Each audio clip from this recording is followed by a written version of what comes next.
तो मैंने एक इससे प्रश्न पूछा था, कटप्पा ने बाहुबली को क्यों मारा। जी आप जानते हैं ये इतना बड़ा प्रश्न था कि हर जगह इसी की चर्चा हो रही थी। अब देखिए इसने क्या जवाब दिया, क्या जवाब देने की कोशिश की। तो पिछले कुछ दिनों से चैट जीपीटी एक नाम बड़ा ही फेमस हो रहा है। चैट जीपीटी क्या है और ये क्या क्या कर सकता है, कई सारी बातें कर सकता है, इंसानों के कई सारे काम कर सकता है, क्या कर सकता है। तो हमने भी ये जानने की कोशिश की कि आखिर ये चैट जीपीटी है क्या भला और ये क्या क्या कर सकता है। इसे आर्टिफिशियल इंटेलिजेंस कहा जा रहा है कि आर्टिफिशियल इंटेलिजेंस आने वाले दिनों में बहुत कुछ कर सकती है। गूगल को पछाड़ देगी, 5 दिनों में 1 मिलियन सब्सक्राइबर हो गए, होमवर्क कर देगी, नौकरी कर देगी, आर्टिकल लिखेगी, बहुत कुछ कहा जा रहा है कि चैट जीपीटी जो आर्टिफिशियल इंटेलिजेंस है आने वाले दिनों में कंप्यूटर की दुनिया पर और आदमियों को कई जगहों से नौकरियों से हटा देगी। तो ये बहुत सारी बातें की जा रही हैं पिछले कुछ दिनों चैट जीपीटी के बारे में। तो मैंने भी ये जानने की कोशिश की आखिर ये चैट जीपीटी क्या भला है और क्या क्या बता सकता है। क्या ये हिंदी में बात कर सकता है या फिर केवल इंग्लिश में बात करेगा। इसने क्या ऐसा कर दिया है कि जो इतनी ज़्यादा चर्चा हो रही है। आप देखोगे कई यूट्यूबर्स लिख रहे हैं कि चैट जीपीटी से कमाएं, चैट जीपीटी से 1000 कमाए, चैट जीपीटी से ये करें। जैसे गूगल है उस पर हम जानकारी ले सकते हैं, लेकिन वही जानकारी ले सकते हैं जो पहले मौजूद हैं और उसे किसी ने लिखा है। लेकिन गूगल अपनी तरफ से कोई जानकारी बनाकर नहीं देता है। लेकिन जो चैट जीपीटी है वो एक इंसान की तरीके से, जैसे आप इंसान से बात करते हो, वो अपनी तरफ से कुछ जानकारियाँ बनाकर देखा। जैसे अगर आप उससे बात करते हो तो वो ऐसे बात करेगा जैसे कोई आपसे इंसान बात कर रहा हो, दूसरी तरफ कोई बैठा हो वो बात कर रहा हो, आपको लगेगा ही नहीं कि ये मशीन बात कर रही है। तो कुछ इसी तरीके की चीज़ें हैं। तो हमने भी कुछ देसी तरीके अपनाए और कुछ जानने की कोशिश की कि क्या ये चीज़ें बता सकता है। तो आप ये देखिए कि मैंने कुछ जो बातें हैं चैट जीपीटी से की हैं और उसने क्या जवाब दिए हैं, कितना अच्छा जवाब। मैंने केवल इतना लिखा, जैसे आप ये देख सकते हैं ये चैट जीपीटी की साइट है और ये मैंने गूगल क्रोम पे खोली थी और इसमें मैंने कि भारत का अगला प्रधानमंत्री कौन होगा। तो पहले तो कुछ थोड़ा सा एरर आया, फिर अचानक से फिर से जवाब आ गया, भारत का अगला प्रधानमंत्री के बारे में मेरे पास कोई विशेष जानकारी नहीं है। थोड़ी देर ये स्टॉप रहा, फिर अगली बार जवाब आ गया। देखिए क्या जवाब आता है कि चुनाव एक विधानसभा चुनाव के माध्यम से होते हैं और प्रत्येक चुनाव में भाजपा या कांग्रेस जैसे दलों के प्रत्याशी प्रतियोगी होते हैं। इसलिए अगले प्रधानमंत्री कौन होगा अगले चुनाव के परिणामों पर निर्भर करते हुए निर्धारित किया जा सकता है। हालांकि ये जवाब सही देने की कोशिश कर रहा है तो कुछ ग्रामेटिकल मिस्टेक्स हैं। अगले प्रधानमंत्री कौन होगा, तो ये व्याकरणीय मिस्टेक है। हिंदी भाषा में भी उतना परफेक्ट नहीं है, ये काम कर रहा है, ये कई बार लिखता भी है। देखिए मैं आपको बताता हूँ किस तरीके से। मैंने ये पूछा आपका अनुमान क्या है किसे प्रधानमंत्री होना चाहिए। तो इन्होंने लिखा मैं एक AI लैंग्वेज मॉडल हूँ और मैं नहीं हो सकता कि किसे प्रधानमंत्री होना चाहिए। मैं नैतिक या राजनीतिक विचारों या मतदाताओं के विविध विचारों का प्रतिनिधित्व नहीं कर सकता हूँ। हमेशा लोगों के व्यक्तिगत विचारों को पूर्ण समझें और उनके अनुभवों को समझें। तो इस तरीके की ये बातें। तो मैंने एक इससे प्रश्न पूछा था, कटप्पा ने बाहुबली को क्यों मारा। ये आप जानते हैं ये इतना बड़ा प्रश्न था कि हर जगह इसी की चर्चा हो रही थी। अब देखिए इसने क्या जवाब दिया, क्या जवाब देने की कोशिश की।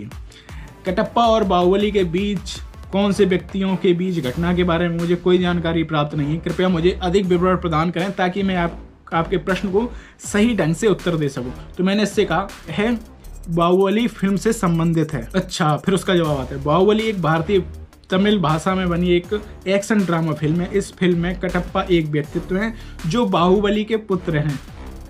फिल्म में कटप्पा बाहुबली से मुकदमे में हिंसा करते हुए उसे मारते हुए दिखाया गया है। हालांकि इस फिल्म की कहानी केवल मनोरंजन के लिए और वास्तविकता से कुछ नहीं जोड़ती। लेकिन इसमें ये देखिए क्या लिखा है, इस फिल्म में कटप्पा एक व्यक्तित्व हैं जो बाहुबली के पुत्र हैं। ये चीज़ गलत थी, तो मैंने इसमें लिखा आपने गलत बताया है, कटप्पा बाहुबली के पुत्र नहीं है।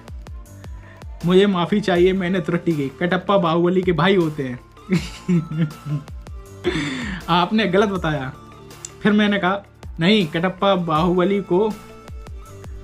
को बाहुबली मामा कहकर पुकारता था। मुझे माफ़ी चाहिए, मैंने फिर से त्रुटि की। हमेशा मेरी त्रुटियों को ठीक करने का प्रयास करता हूँ। तो हालांकि कटप्पा बाहुबली मामा को पुकारते हुए दिखाई देते हैं। चलिए ठीक ठाक है। तो ये एक तरीके से ये माफ़ी भी मांगता है आर्टिफिशियल इंटेलिजेंस कि उससे गलती हो जाती है और मैं सीखने का प्रयास कर रहा हूँ। ये इसमें बात अच्छी लगी। चलो मैंने लिखा चलो कोई बात नहीं, गलतियाँ तो इंसानों से भी होती हैं, आप मशीन है। फिर नीचे लिखा, हाँ मैं एक AI मशीन हूँ। मैं व्यक्तिगत त्रुटियों से छुटकारा पाते हुए अधिक समय और त्रुटि मुक्त उत्पाद करने में होने वाली मुश्किलों का सामना करने वाली AI मशीनों के रूप में काम करते हैं। मैं हमेशा अधिक ज्ञानी और सुधारशील होने के प्रयास में हूँ। बिल्कुल, तो ये बेहतर होने की कोशिश कर रही है, बता रही हूँ। अब मैंने इससे यही पूछ लिया भाई, AI के आने से दुनिया में क्या बदलाव होंगे। AI की दुनिया से बहुत सारे बदलाव हो सकते हैं जो निम्नलिखित कुछ उदाहरण हैं। आप ये पढ़ लीजिए, कितने सारे व्यवसायों में मदद मिलेगी, कामगारों में मदद मिलेगी, चिकित्सा के क्षेत्र में, मनोरंजन के क्षेत्र में, एजुकेशन के क्षेत्र में, और विद्यार्थियों को कई सारी चीज़ें हैं जो आप पढ़ सकते हैं। तो मैंने उससे पूछा आप क्या क्या कर सकते हैं। तो मैं OpenAI द्वारा प्रशिक्षित एक महान भाषा मॉडल हूँ। विभिन्न विषयों पर जानकारी प्रदान कर सकता हूँ और कई प्रश्नों के उत्तर दे सकता हूँ और विषयों पर मैथमेटिक वाक्य तैयार कर सकते हूँ आप। इनकी भाषा में थोड़ी सी कमी है, जिस तरीके से हम बात करते हैं उस तरीके की भाषा नहीं है, लेकिन फिर भी काफ़ी अच्छा प्रयास है। मैंने लिखा है आपकी हिंदी भाषा में अभी कई त्रुटियां हैं।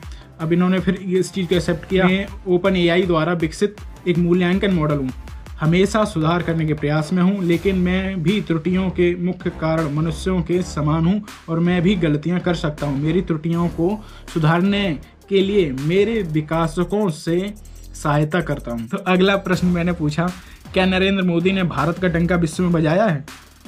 तो इसने क्या जवाब दिया, देखिए।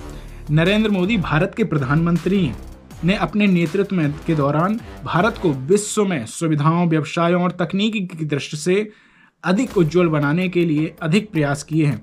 उन्होंने भारतीय व्यापार, उद्योग और टेक्नोलॉजी के विकास के लिए कई कार्रवाइयाँ की हैं। इसलिए नहीं हो सकता कि नरेंद्र मोदी ने भारत का डंका विश्व में बजाया। इसलिए वे भारत के विकास और उज्ज्वलता के लिए कई प्रयास किए हैं। तो थोड़ी सी इसकी लैंग्वेज में फ़र्क है, लेकिन बात ठीक ठाक कर ही लेती है। मैंने इससे टास्क दिया कि कोई नई कविता लिखकर दिखाइए आप। तो उन्होंने कविता लिखकर दिखाई। उन्हें हमेशा याद करो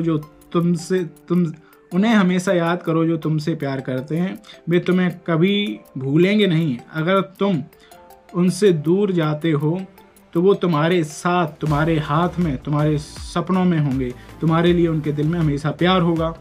उन्होंने तुम्हें प्यार से प्यार किया और तुम्हें हमेशा याद करेंगे। तुम्हें अपनी मोहब्बत के में स्थान दिया है, वो नहीं तुम्हें भूलेंगे। तो ये कविता भी थोड़ी थोड़ी लिख लेती है और भी आपको दिखाते हैं कि और क्या क्या। मैंने कहा ठीक है, दूसरी कविता लिख कर दिखाऊँ। मैं खुशियाँ और दुखों की कहानी, जीतों और हारों की छड़ी हूँ। आसमान में उठे हम तब की यादों के साथ और अपनी उद्यानों भूल जाते हैं। तो ये एक कविता लिखी, आप भी पढ़ सकते हैं। अब मैंने इससे ये भी प्रश्न पूछा था, इस कविता के लेखक कौन है, इस कविता के असली लेखक कौन है, क्या ये कहीं से चुराई तो नहीं है। तो आर्टिफिशियल इंटेलिजेंस ने हालांकि इसका जवाब इंग्लिश में दिया है। As an AI language model I don't have personal experience or opinions. I can write poems in Hindi, but I don't have an original author behind them. The poems are generated by my programming and training data. तो ये कह रही हैं कि कोई author नहीं है, ये सिर्फ मेरे जो प्रोग्रामिंग डाटा है उसी के द्वारा जनरेट हुई है ये कविता। तो आपने देखा कि आर्टिफिशियल इंटेलिजेंस है, वो भी कई तरीके की बातें करता है, कई तरीके की बातें करने की कोशिश करता है। पूरे विश्व से जहाँ से इंफॉर्मेशन होती है, पहले से जो मौजूद है, कोशिश करता है वहीं से कुछ निकाला जाए। हालांकि ये आपके सामने इस तरीके से प्रेजेंट करती है कि एक इंसान प्रेजेंट कर रहा हो, कोई मशीन, आपको ये ना लगे कोई मशीन प्रेजेंट कर रही हो। हालांकि अभी भी उसकी जो भाषा है उसमें कई सारी गलतियां हैं, उसकी जो व्याकरणीय मिस्टेक हैं वो उसमें भी कई सारी हैं। तो ये आप देख सकते हैं कि किस तरीके से आने वाला जो ज़माना है वो बदलने वाला है। अभी तो मैंने ये टाइप करके पूछा, आने वाले दिनों में आप इससे बात कर सकते हैं और ये आपको, जैसे कि अलेक्सा है, गूगल असिस्टेंट है, ये आपकी बातों का जवाब देते हैं, ऐसे ये आने वाले दिनों में ये भी जवाब देगी। और आपको बता दें कि जो ChatGPT है, कई बच्चों ने इससे अपना होमवर्क किया है, ऐसा आया कहा जा रहा है, और कई लोगों ने अपने असाइनमेंट्स बनाए, कई लोगों ने आर्टिकल्स लिखे हैं। तो कई तरीके की चीज़ें ये कर रही है। एक रोबोट कह लीजिए, आने वाले दिनों में इस तरीके के रोबोट्स, सिंपल चीज़ें जो आपका काम आसान कर देंगी, इंसानों का काम और भी आसान करने वाली हैं। हालांकि इससे कई लोगों की नौकरियां भी जाने की संभावना बताई जा रही है कि इससे कई लोगों की नौकरियां भी जाएंगी, क्योंकि अब बहुत सारे वो काम जो इंसान अभी करते हैं, जैसे लेखन का काम है, आर्टिकल्स लिखने का काम है, तो ऐसे कई सारे काम जो है अब आर्टिफिशियल इंटेलिजेंस करेगी। आप इससे कई सारे और भी काम करा सकते हैं, एप्लीकेशन लिखनी हो और कविता लिखनी हो, गाना लिखना हो, तो ये सारी चीज़ें कर सकती है। लेकिन अभी उतना अच्छा इसमें शैली नहीं है जो अभी इंसानों के पास है। तो लेकिन जिस तरीके से अभी इसने करके दिखाया है, तो उससे तो यही मालूम हो रहा है कि आने वाले समय में ये काफ़ी बड़ा चैलेंज होने वाला है। तो दोस्तों, आपको ये वीडियो कैसा लगा हमें कमेंट बॉक्स में बताएं। अगर आप भी इसे चैट जीपीटी को ट्राई करना चाहते हैं तो अपने मोबाइल में जाइए, गूगल क्रोम पे जाइए, वहाँ पर आपको लिखना है चैट जीपीटी, तो आपको एक वेबसाइट मिल जाएगी, उसे खोलिए और आपको साइन इन करना पड़ेगा। तो आप अपने जब साइन इन पे क्लिक करेंगे तो आप जीमेल के थ्रू भी साइन इन हो सकते हैं।